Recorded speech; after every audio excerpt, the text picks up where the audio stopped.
Hello, everyone.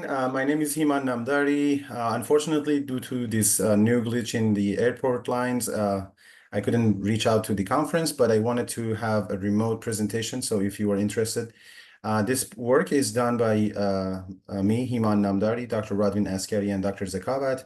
We are from Worcester Polytechnic Institute, Michigan Tech University, and also it's titled as Novel Framework for Farm Irrigation Optimization via GPR-based Intelligent Multi-Layer Subsurface Soil Moisture Assessment. The objective of this research is to use GPR signal penetrated into soil to create soil moisture map and soil texture map.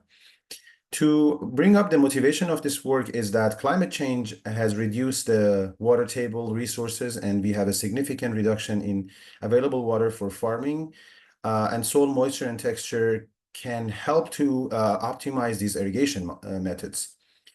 We also would like to emphasize the fact that traditional methods for estimating soil moisture are impractical in megafarm. Therefore, recently, drone-coupled GPR has been gaining lots of attention. These methods can collect lots of data. Unfortunately, the interpretation of these data are complex and mostly done by expertise. Therefore, we use machine learning and a supervised learning method to understand and interpret this data.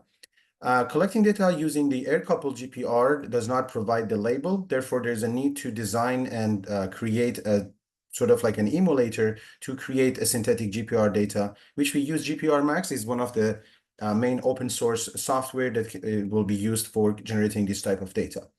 Our proposed intelligent GPR-based soil subsurface assessment, as you can see in box 3, has 4 main steps.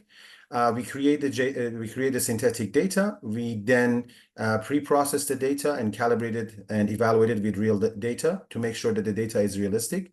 In the last 2 steps, step 3, we're going to do feature engineering and ML model selection. And the last step is creating the soil moisture map or soil texture map. One of the main concerns was to create a realistic soil. Therefore, we use GPR Max combined with Peplinski model, which has been implemented by their team.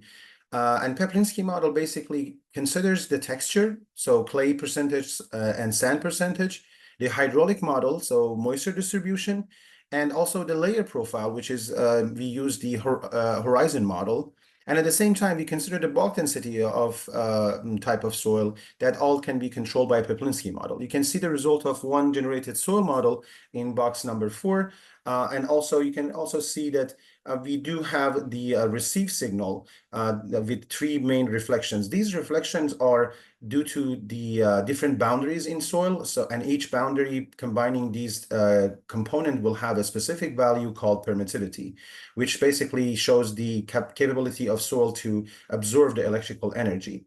So using this receive signal and the labels that has been saved using GPR Max, I want you to bring your attention to our proposed methodology. So the synthetic label GPR dataset will be pre-processed, and then feature engineering and training and testing will be applied. And eventually, we're going to use the ML model assessment to find what model is the best choice for this type of project.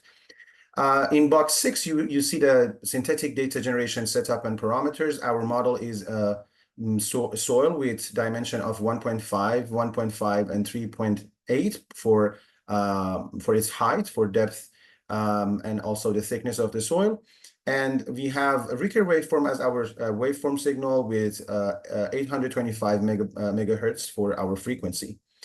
You can see in box number 7 that we also created realistic data set using an SFCW radar off the shelf called Aquila. And then we applied some processing to create the same signal that we generated in the synthetic data. And our result shows that we have a high accurate synthetic data creation process. In box 8, you can see that there's step 3 and 4. These steps are mostly focused on pre-processing the data, finding the best candidate ML model for processing the data. And more importantly, one of our main contribution is to propose a couple of feature extraction methods that helps to reduce the clutter, noise, and also at the same time reduce the dimensionality. These methods are a statistical-based method like ANOVA or descriptive statistics. We also use peak feature extraction method, which is developed by our lab.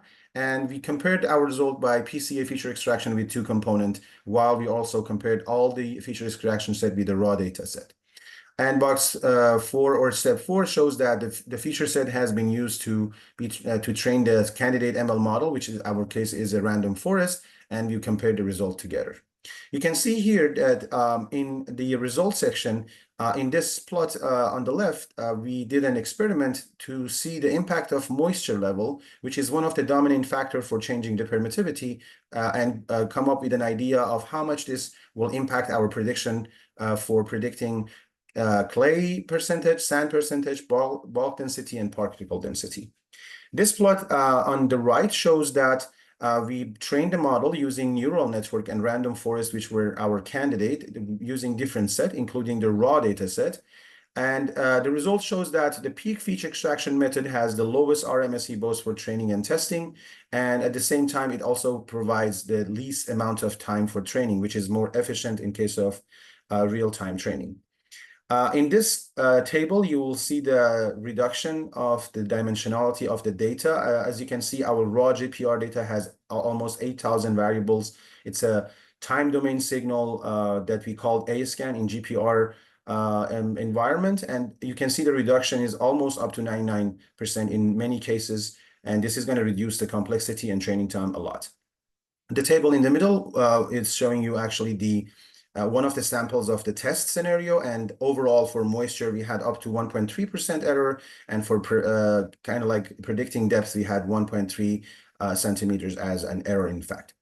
I hope that you enjoyed this presentation. For our contribution, we analyzed and configured GPR Max to create a realistic soil channel and at the same time receive signals. So we tried our best to create as much as possible labeled synthetic data. Then we utilize HPC to rescale and upscale this data that can be used for training a supervised machine learning model. We did comprehensive analysis to compare different ML models and eventually selected neural network and random forest as our main model. And then we applied feature extraction to reduce the dimensionality and also reduce the noise and clutter in our dataset.